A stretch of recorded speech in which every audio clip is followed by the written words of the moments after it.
Good morning. Happy Friday. We made it. One more week. All right, cool. Anyway, I hope you have a good weekend. Monday, 1:10, when we meet for lab, you'll bring the completed Le Chatelier's principal lab that we did on Monday. Problem set 2 is up, so try to have that good to go. We'll take quiz number 2, which will have questions from problem set 2, and bring a printed copy of the titration calculations lab. This is the longest lab in terms of pages, and there's some pretty cool looking equations on there, but I will do my ultimate best to make sure that we have this all knocked out at the end of lab on Monday.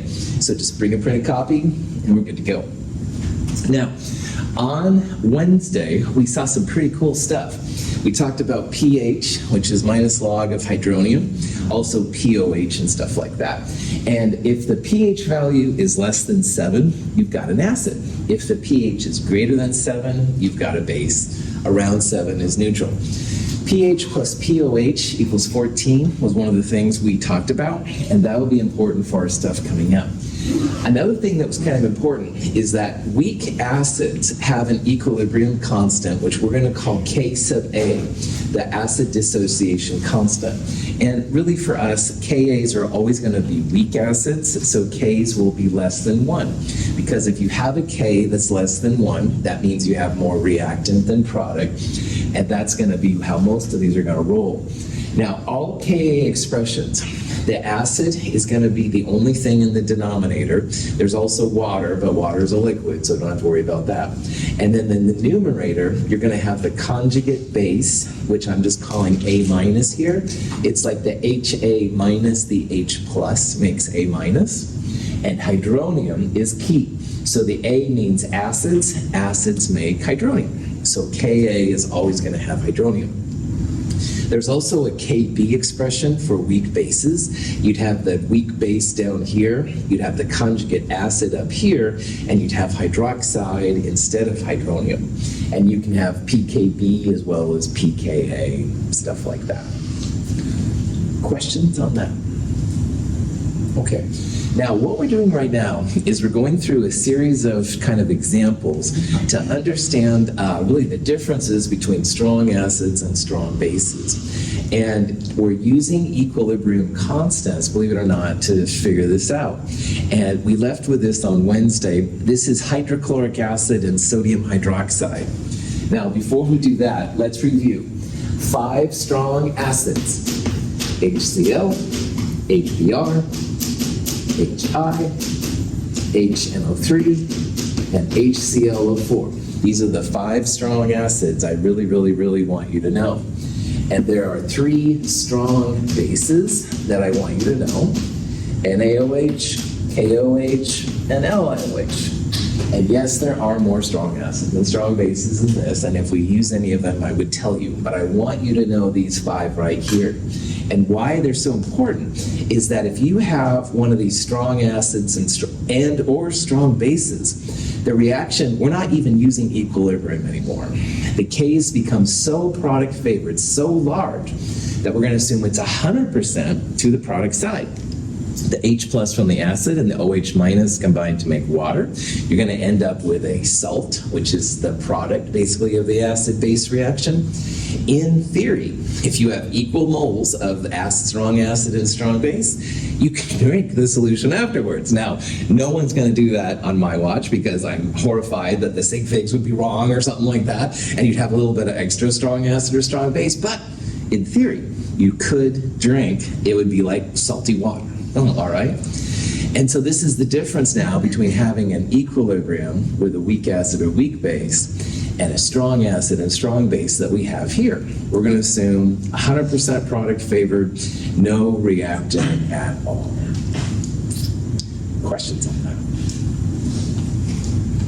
Now, if you have a weak acid and a strong base, we have to think about that too, and that's going to be something that's going to pop up. So the most common weak acid we're going to use is acetic acid. We'll abbreviate sometimes acetic acid, HOAC.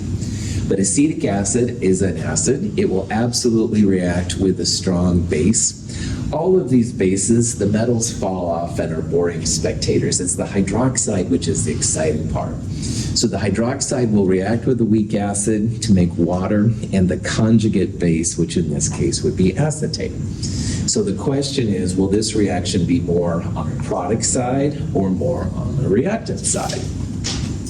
And you can actually figure this out. If you reverse this reaction, so the products become reactants and the reactants become products, what would we do with the K? Like if we had a K for this reaction and we flipped it, what would you do? 1 over K. Well done, yeah. So if we have 1K, 1 over that K would give us the new K. And if you stare at this crazy thing long enough, this is actually a KB expression. So on Wednesday, we talked about a base reacting with water. It makes a conjugate acid and hydroxide. This is the reverse of the KB for acetate. And KAs and KBs are listed in problem set 2. There's a table at the end. So if you're curious what this K is, 1 over K, another super product favored reaction. And what this tells you, and chemists in general, is that again, if you add a strong base, like in this case hydroxide, it's going to push the reaction to the product side. The hydroxide is like a hunter killer, right? It's going to go after any acid that's around and totally wipe it out. This is a very big K. So the big thing here is that if you add a strong base to the reaction, even if it's a weak acid, pushing it to the right, all right? Strong acids and strong bases, we will use those single arrows, not necessarily those double-sided arrows, because they're so product favored. You can do the same thing with a weak base and a strong acid. So this would be an example of ammonia, a weak base. And all of these acids, when they react with water, they make hydronium. So we're going to put down here hydronium as the product of a strong acid with the weak base. And it's going to make water and ammonia. Well, once again, if you look upon this long enough, the reverse of this reaction, where the acid reacts with water to make the conjugate base and hydronium, this is a Ka, but reversed. So if you want to know what this K is, flip the Ka, which again is in a table, another very product favored K. So just like on the last one, when we said that, wow, strong base is going to push the reaction in the opposite direction, well, here we can justify that strong acid is going to push the reaction in the opposite direction. Anytime you have strong acids pushing it to the right, we will not use double-sided arrows for strong acids and strong bases. Their Ks are just really, really big when they pop in. So the chemists get excited because strong acids and strong bases, no equilibrium, all right, no constants. You can do it if you really want to get theoretical about things, but honestly, it's not done 99.9% of the time. What we need to know here in Chem 223 is that if you see a strong acid or a strong base, and again, there's only 5 of those I want you to know, right? If you see one of these, product favored, single arrow, no equilibrium. Okay, so here's a reaction, and it says, will this reaction be more towards the product side, the right? Will it be more towards the reactant side, the left? Will it be exactly in the middle? Right. And or will it be none of the above? Also right. Well, if you look at these reactants and products, HCl, carbonate, making chloride, and hydrogen carbonate, are any of the species on this list over here on the strong acid, strong base? Yeah, totally. HCl, all right? HCl is a strong acid. So if you see one of these 5, you don't have to even think about this as equilibrium anymore. You can just push it in the opposite direction. So if you're making this a single arrow to the right, away from HCl, you bet this is going to be on the right side, all right? All of these strong acids and strong bases push to the other side. Questions? All right. Hydrogen fluoride is an acid and can donate a proton to a base, such as ammonia. As a base, NH3 accepts the proton from HF to produce a fluoride ion and an NH4+ ion. HF and fluoride ion constitute a conjugate pair, as do ammonia and ammonium ion. You also have the possibility where you have a weak acid and a weak base coming together, and what happens? Do you end up with more product? Does it stay on the reactant side and stuff like that? First of all, the good news is that really we're not going to talk about weak acid plus weak bases coming together very much. They're not very helpful, all right? When you have strong acids and strong bases, easy to get. Even you can go to Home Depot and Fred Meyer's and get some of these. There's really no reason as a chemist to do this, okay? If you have to figure out if the reaction is more product or reactant favored, that's when you have to look at the Ka and Kb values. And on Wednesday, we talked about how, like in this reaction, you had hydrofluoric acid and ammonia, an acid and a base, and it makes conjugate base fluoride and conjugate acid ammonium. What you would do is you would compare, for example, the Ka of HF to NH4 plus, and the bigger Ka will push towards the smaller Ka. Luke only likes bases, that's fine. He could compare KBs as well. You could compare the KB for ammonia and the KB for fluoride. The bigger KB would push towards the smaller KB. But honestly, they're just not that helpful for chemists. So we won't talk about weak acid plus weak base reactions. You could do them, absolutely, but when you have these strong acids and strong bases around, you honestly don't need it. So, cross that off. In the titration calculations lab, we're going to look at strong acids plus strong bases. We'll look at strong bases plus strong acids. We'll look at weak acids plus strong bases. We'll look at weak bases plus strong acids. But we won't look at weak acids plus weak bases because it's not that helpful. You'd have to look at the Ks. You don't get the same kind of information out of it. It can be done, but it's more of a super specialty kind of thing. And not worth our time. Questions? All right. So this is kind of an overview of the types of interactions we're going to see. If you have an equal molar amount of strong acid and strong base, or strong base, it's not here, or strong base and strong acid, pH is always going to be 7, all right? So first of all, the strong acid, strong base pushes to the opposite side. The products will be, in this case, like sodium chloride. You could also have potassium bromide, some kind of interaction like that, and they don't do anything for pH. So strong acid plus strong base plus strong acids, when they're equimolar, gotta be 7. But if you have a strong acid and a weak base, or a weak acid and a strong base, you do have a pH effect when everything's done. So for example, let's look right here. This would be the strong acid. This could be hydrochloric acid making hydronium. It could be perchloric acid making hydronium. Any of those strong acids would make this. If the moles are equal, the strong acid pushes to the other side, they wipe each other out, you don't have any of this, but you end up with the conjugate acid of your base. And conjugate acid means acid. Acid means your pH is going to be less than 7. So if you mix an acid and a base together, and you don't know if the base is strong or weak, you can look at where the moles are equal to each other. If the pH is 7, oh, you had a strong base. On the other hand, if you have a pH that's less than 7 at that point, weak base. And the same thing happens for weak acids with strong bases. Now again, strong acids plus strong bases will give you pH of 7. But if the moles are equal here, they wipe each other out, you're left with a conjugate base of a weak acid. And base is the operative word. Base means that the pH is going to be greater than 7. So you don't label something and you're not sure if you added a strong acid or a weak acid, and of course that's never happened to me. Anyway, you can find pretty readily then what's going on there. And finally, we won't look at weak acids plus weak bases. You can compare the Ks to see what's going on, but it's not really very helpful, honestly. Questions? But you do know what happens when you mix acids and bases, right? Of course I do.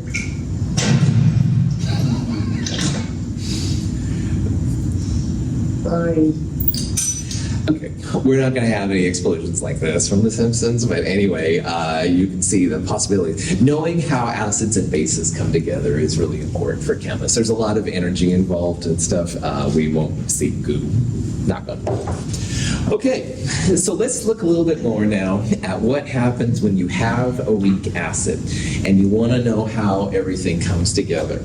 And on the left right here, I have a pH meter, probably pretty old school at this point. But anyway, it's showing the relative values of pH. And what I want you to see here is how the concentration definitely affects pH, all right? So when you have 10 to the minus 3 or so, 10 to the minus 4, I guess, molar acetic acid, or whatever acid we have here, I didn't say acetic acid, sorry, pH 4 to 5, here the pH between 3 and 4, 2 to 3, this one gets closer to 2.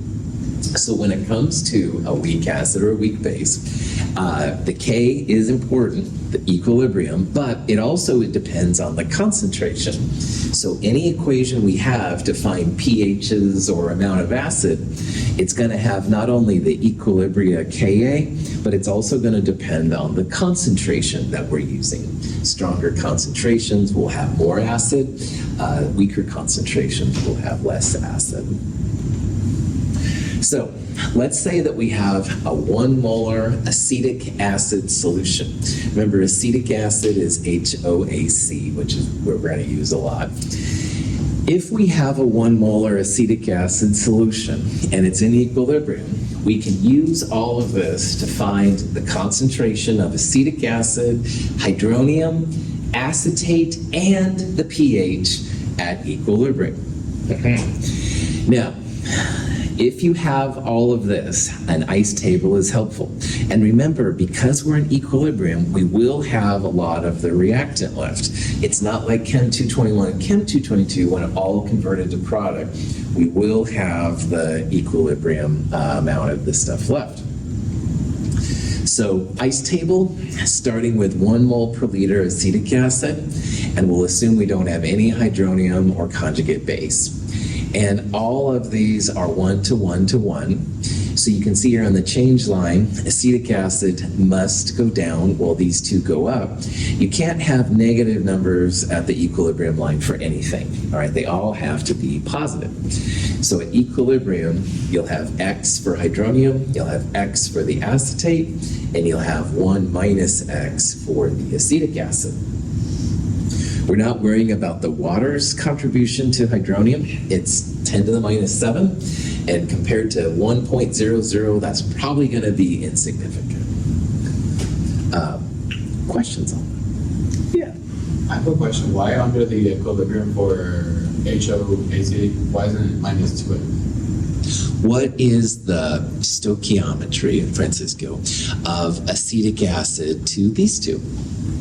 1. Yeah. So what it's saying again is that one of these is breaking down, and one of these makes 1 hydronium and 1 acetate. Now you need water in there too, okay? So you have 2 moles of reactant, but the water is a liquid, all right? So you don't worry about liquids and solids, man. So literally just look at the balanced equation stuff to figure it out. That's a cool question. Cool question. Okay. If you have a question like this, you need the Ka value, the acid equilibrium constant. And in problem set 2, where can we find these Ka values? At the end, yeah, at the end of the problem set. You don't have to know any K value except for Kw, all right? No Kw, that 10 to the minus 14th. It dominates chemistry and what we're going to talk about. But Kas and Kbs, there's a table at the end of problem set 2 that will list the values you need, all right? Try not to use Google, because Google sometimes will give you different numbers, and that'll make all of our answers not the same. You might have done the calculations right, but if the number that you started with was different, it could be weird. You can't find the table, email me, I'll send you the link. Okay. Ka for acetic acid is 1.8 times 10 to the minus 5 in that table. All right? So 1.8 times 10 to the minus 5 is the K value. That equals hydronium times acetate, X times X, or X squared. And in the bottom, we started with 1. So 1 minus X is what we'd have. So we've got one equation, one unknown X. This would be a quadratic formula. If you're into the solve button, go crazy.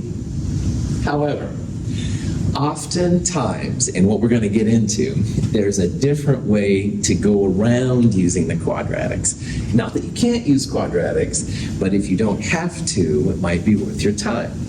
So bear with me. So again, if you want to go through the quadratic, that's awesome. Report both the roots, use the one that's appropriate, stuff like that, etc., etc. However, K is a really small number, much, much, much less than 1. And X here is going to be the amount of hydronium created based on this K.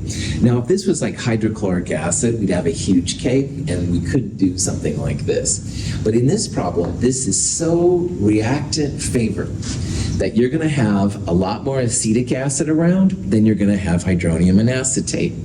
So this little X should be very, very small relative to the initial concentration. And if it's small enough, if we can justify it, then let's pull it out. Let's cancel that minus X. Remember, a lot of chemistry has been about 1 million minus 1 is still 1 million. Well, this is kind of that idea too, because if the amount of hydronium created is so small relative to the initial concentration, you are justified in taking that out. So bear with me. If we can take that out, this minus X goes away, and you're left with Ka equals X squared divided by the initial concentration, which, by the way, I'm going to start calling Ca. So X squared over Ca equals Ka. You can rearrange this for X, which is the hydronium. It's also equal to conjugate base, but the hydronium is really what we're after. Hydronium is going to, a lot of times for us, equal square root Ka times Ca. And that is an easier calculation to do than setting this up in a quadratic formula. You'd have to figure out the X squared terms, the X and the numbers, blah, blah, blah. This you can do just right up top of your butt. Square root 1.8 times 10 to the minus 5 times 1. You can get the concentration right away. So if we can ignore that little minus X, life is a lot easier. The approximate expression here, if you ignore that minus X, you get X squared over 1 equals 1.8 times 10 to the minus 5, or X square root Ka times Ca, which is what I'm going to start saying. And if you do that, you get 4.2 times 10 to the minus 3 moles per liter hydronium, and your pH is minus log of this number, all right? Check yourself, it's an acid. This is an acidic pH, so that makes total sense. Now, oops, sorry. Okay, I guess this is where I wanted to go, sorry. Structure spaz, thank heavens it's Friday. So, can we use the approximation or can we not? All right, if you can, then hydronium square root Ka times Ca, which is a lot easier. In Chem 223, if 100 times K is less than C, 100 times Ka here for our acid less than Ca, then this approximation is valid. So 100 times K is 100 times this number.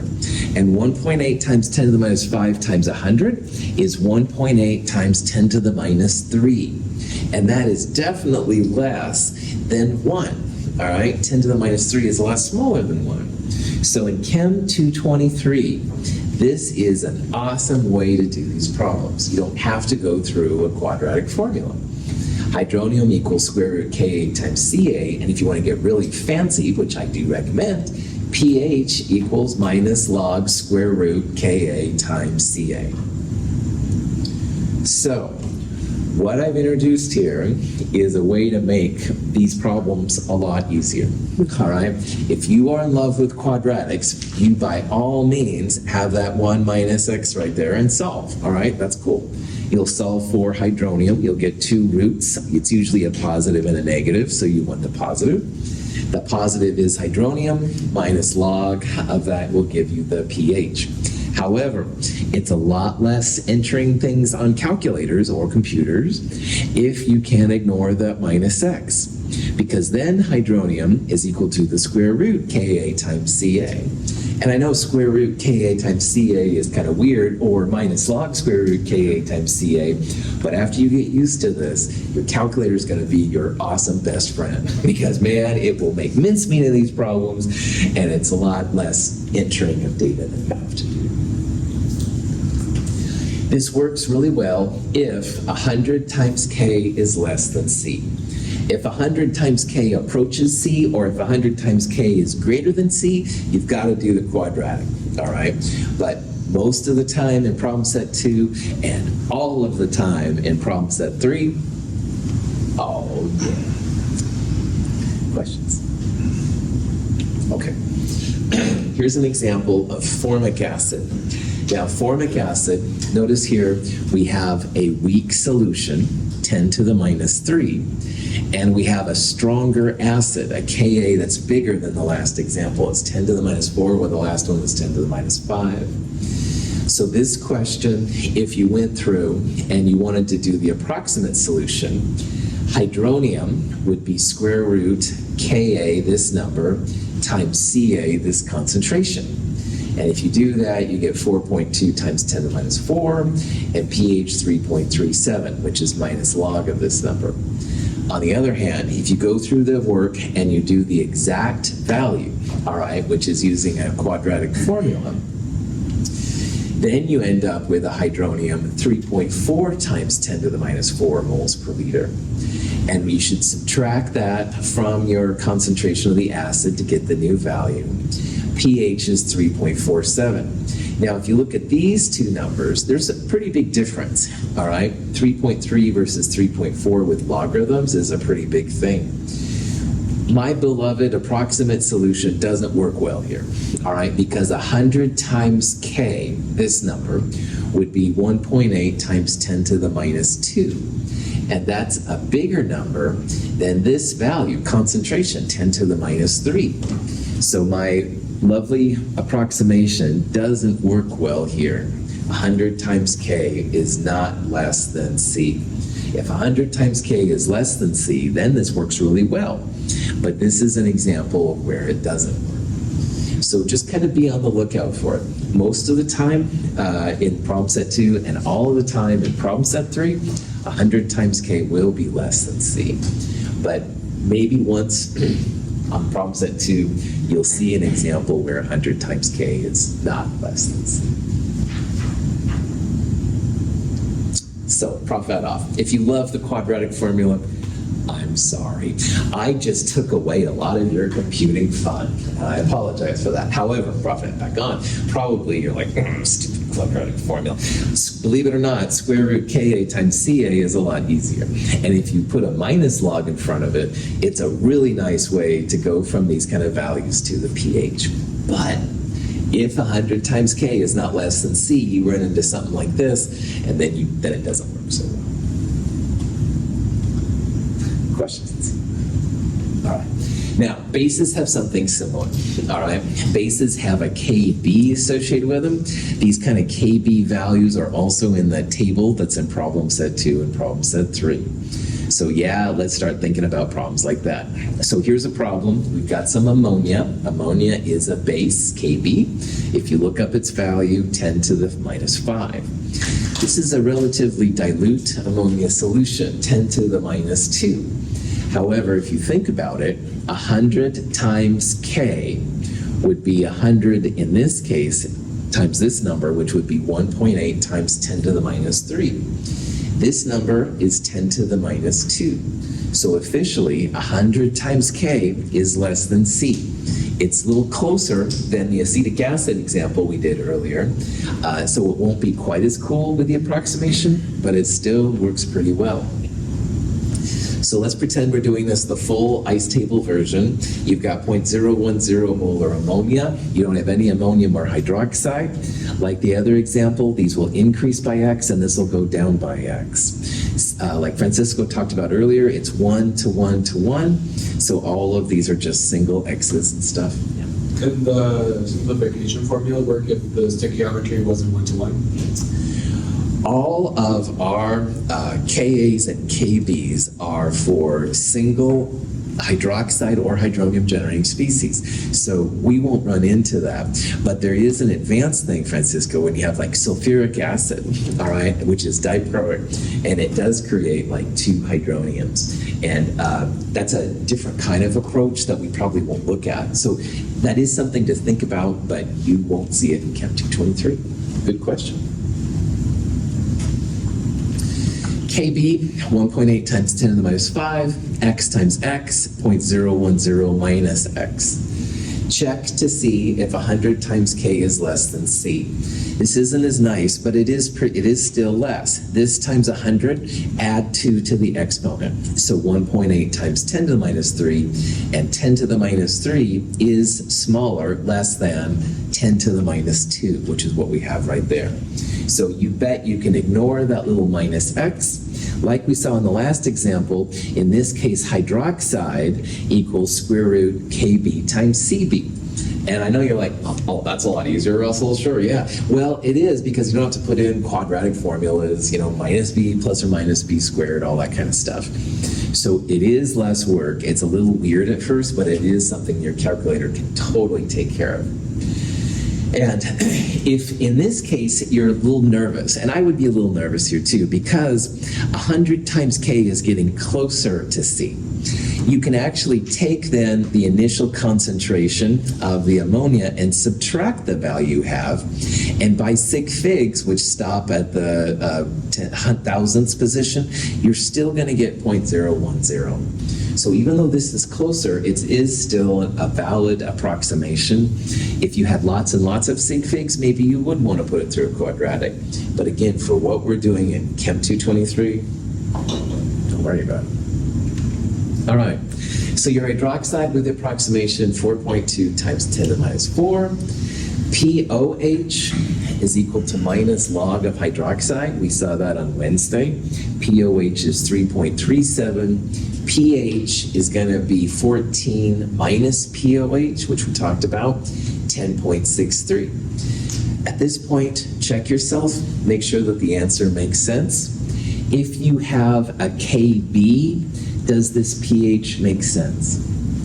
Yes, good. pHs for bases will be greater than 7. So this is a basic pH. If this would have been a Ka and you came up with a pH greater than 7, probably not. But because it's a base, we expect the pH to be greater than 7. If you want to be really cool, and heck, who doesn't, you can combine all these different steps, because pH is what dominates chemistry.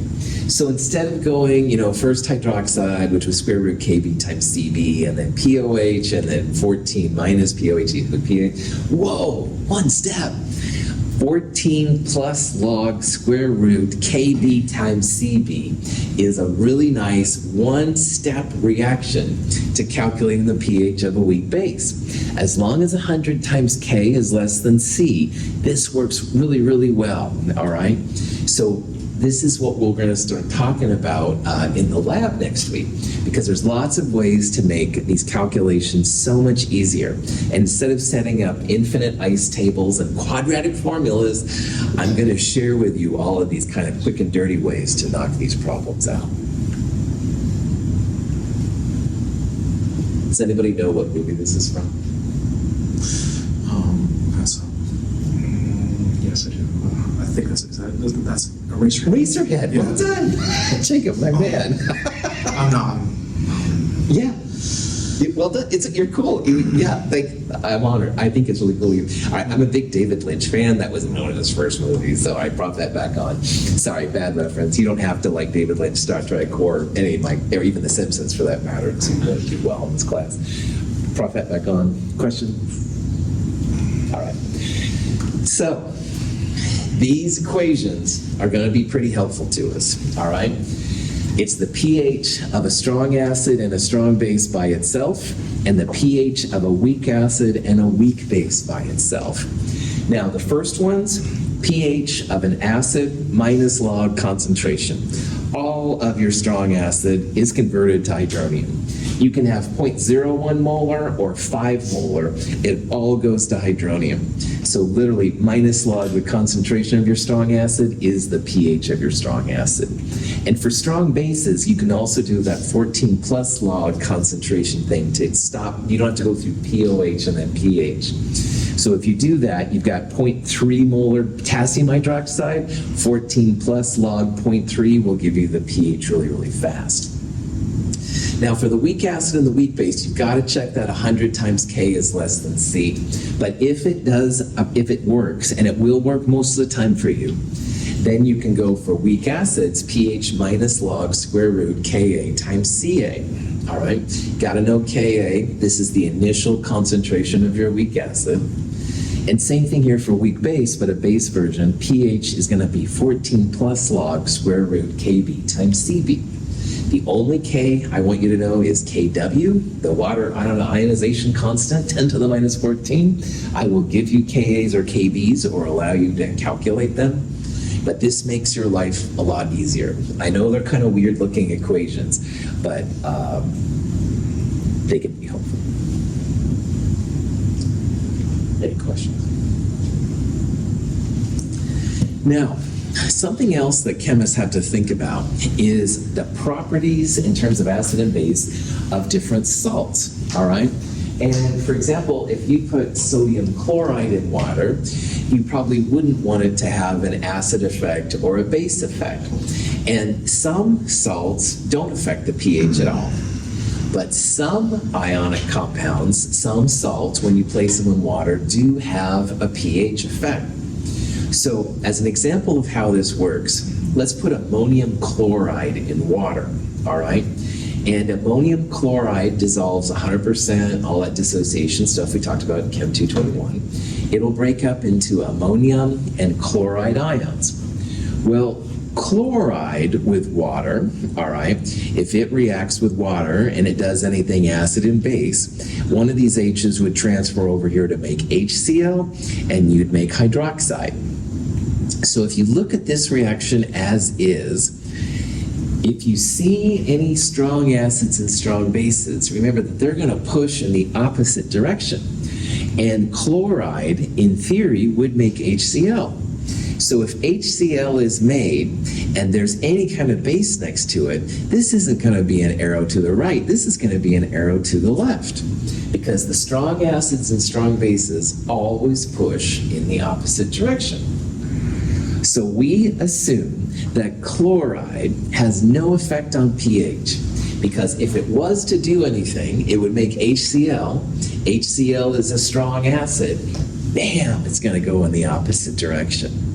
So chloride creates a neutral solution, all right? If you put chloride anything in water, unless you're with oxygen, as Tony Stark is saying here, then, but you don't have like Avengers either. Well, sorry, prop that back on. All these bad media references, sorry, prop that really on. Chloride is a neutral ion, all right? It doesn't have any effect on the pH. However, we're not totally done, because there's also ammonium. Now, ammonium is a little different. Ammonium, if it reacts with water, it's going to donate an H plus to make ammonia, and the water then becomes hydronium. And if you remember from the things we've talked about, ammonia is a weak base, and ammonium is the conjugate acid. That can also mean that this is the weak acid, and ammonia is the conjugate base. Ammonium and ammonia are in equilibrium. Unlike HCl and Cl, ammonium and ammonia go back and forth. It's equilibrium. And if they go back and forth, hydronium is going to be present. So ammonium is going to be slightly acidic in this salt solution. If you take ammonium chloride and place it in water, you may not want to have any pH effect, but darn it anyway, that ammonium is a weak acid. It has a Ka value in our tables of acids and bases. So ammonium is going to create a slightly acidic solution. So you put ammonium chloride in your water, the pH will be a little acidic. And you yourself can figure this out. You can look in the table of acids and bases. Ammonium, right there, does have a Ka. Or you can figure out here what's going on, like ammonium and water, because water is always around. Well, one of the H pluses has to go over there to make hydronium. You're going to end up with ammonia. Hopefully ammonia at the very least sets off some kind of alarm that something's going on. So, okay. So this is a table that will be useful to us, and it makes more sense after you think about it for a while. Some ions have no effect on pH. And if you look at these 5, those are all the conjugates of these 5 strong acids: perchlorate, bromide, nitrate, etc., etc. No effect on pH. Now, for the cations, look on the left-hand column, all right? Because lithium, potassium, and sodium are all there. They have no effect on pH. Barium, calcium, and magnesium are arguably strong bases, but I'm not letting you worry about those, so don't worry about those 3, okay? But just realize that anything in that first column, those won't affect pH, all right? So Luke and I want to make a neutral solution. We could use sodium chloride. We could use potassium perchlorate, all right? We could use lithium nitrate, stuff like that. And those ions shouldn't affect your pH at all. On the other hand, if you want to have a basic or an acidic solution, add some of these, all right? For example, nitrite, the funky stuff in hot dogs. Nitrite is actually a little bit basic when you place it in water. So you might think, potassium nitrate, no problem. Potassium nitrite, it should be fine. No, whole different thing, man. Nitrite is a little bit basic. So is fluoride. I mentioned that the other day. Fluoridation of water is a big thing. Fluoride does have a little bit of a basic effect. Now, in terms of acids, ammonium is the big one. All right, ammonium is very, very common. And just realize that these will create slightly acidic things. So the punchline here is that, I know about this point, you're like, pH, what the heck, man? All right, sometimes adding ionic compounds to water will create a pH effect. And this little table will be a nice way to figure out what's going on. Now, all of the conjugates of these 8 things are going to be neutral, all right? And that's one thing that will help. If you don't know if something's acidic or basic, most of the negative ones are going to be basic, all right? The ones with hydrogen, as you can see, are sometimes acidic, but not always, all right? We'll talk about that more in the problem set. And ammonium is the big one to know that it can make an acid solution, definitely. So, we place some sodium carbonate in water. Oh, there's no hydrogen or hydroxide here. That should be no problem. Does it have a pH effect? All right, which is a totally valid question. So sodium is the conjugate of sodium hydroxide. So sodium has no pH effect whatsoever. But carbonate, on the other hand, carbonate might be doing something. So let's say we were going to guess here what's going to happen. Do you think carbonate is going to be an acid and give up a hydrogen, which it doesn't have? Or is it more likely to take a hydrogen from water? Take, that's right. This has no hydrogen, so it can't be an acid. But you bet it can take a hydrogen from the water, make hydrogen carbonate, and in the process, you're going to have a little bit of hydroxide. So hydrogen carbonate, a product, is totally possible. Carbonate is a base, all right? If you place it in water with potassium, sodium, something like that, the carbonate will kick in. If you have a table of acids and bases, there's actually a Kb value in there too. So carbonate is going to make the solution a little bit basic. It will make the pH greater than 7.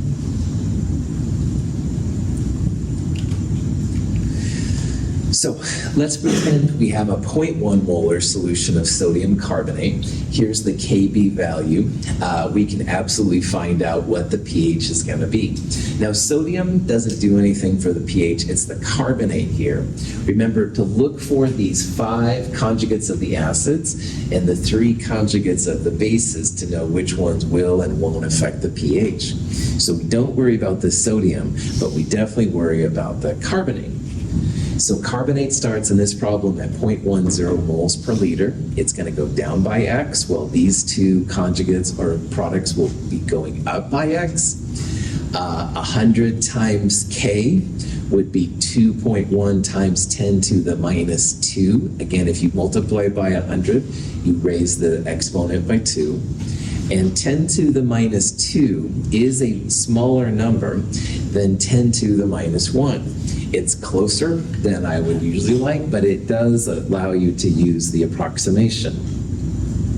So you could do the full quadratic, absolutely, but because 100 times K is less than C, you can use hydroxide is equal to square root Kb times Cb.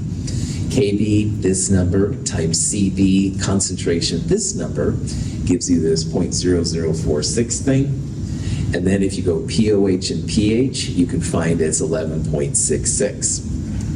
Because it's a base, we expect the pH to be basic, which is cool. But again, what I would recommend is you just use pH equals 14 plus log square root Kb times Cb. It allows you to go get, let's all get high grades on the next test. Oh boy, yeah, I know. You can't quit now. I'm sorry, we can't withdraw you from the class. But anyway, no, I'm just trying to give you good evidence. So I don't know what the heck I'm trying to say. All right, Prophet, shut up. My questions on anything except my foretaste and memes. Thank you. All right. Lewis acids and bases is the last big thing we need to talk about in this section. And Lewis acids and bases is another type of acid-base theory. So in the last example we just said with carbonate and water, water was the acid, the Bronsted acid. Bronsted acids give up an H+, and the Bronsted bases accept the H+. So we made HCO3- and hydroxide, which lost it, would then be the new base. And most of what chemistry is, honestly, is Bronsted acid-base theory.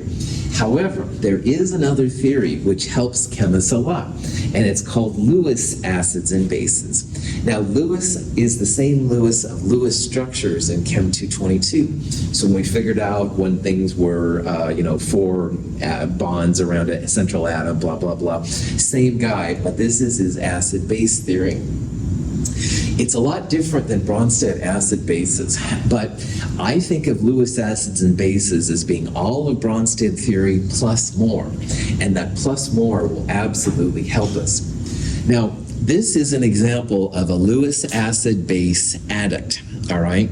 And if you look at these molecules, which by the way is a nickel in the middle, bis is a fancy way of saying 2. We'll talk about that in this quarter later on.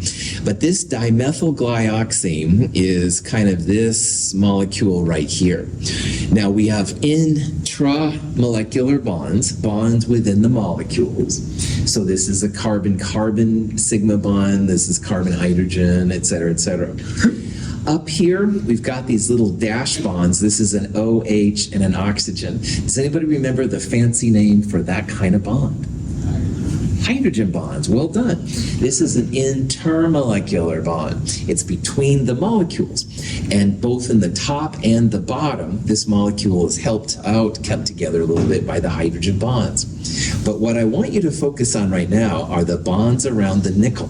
And you can see there's like this arrow right here. Believe it or not, that's a Lewis acid-base interaction. The bases here are nitrogens. These blue atoms are nitrogens. And if you remember from Lewis structures, nitrogen often has a lone pair. And it's pushing that lone pair into the nickel. Nickel has a lot of empty orbitals on it. So this is an example of a Lewis acid-base interaction, all right? The nickel is pushing its electrons into the nitrogen's pushing into the nickel, all 4 places. So it's kind of a cool structure. You've got intermolecular, intramolecular, and you have Lewis structures. Now, last year, Clifford and Aiden, maybe some of you have seen, Aiden's around right now, but anyway, they made this compound in this little tiny graduated cylinder. It's a really cool red compound. You will make it too. But I'm just letting you know this is in your future, and this is a Lewis acid-base interaction. But I'm out of time. I'll have to tell you more about Lewis acid bases on Mondays. No, I'm so sorry, man. Any questions? Have a good week.